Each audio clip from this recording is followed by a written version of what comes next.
The woodpecker.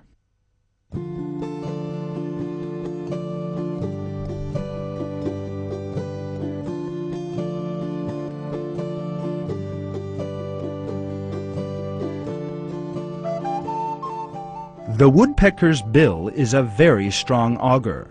It first pecks a hole into the tree with its bill.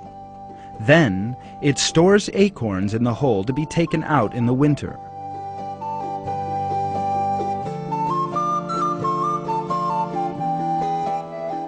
The woodpeckers you see in this tree have stored 60,000 acorns. It is very difficult to peck 60,000 holes in the bark of a tree.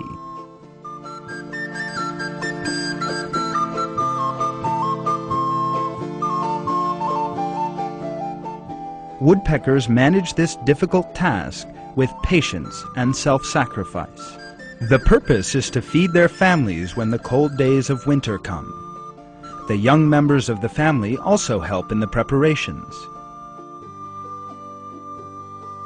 Every bird does its duty to perfection. Not one neglects his job. The woodpecker family, by their example of cooperation and solidarity, prepare for difficult days ahead.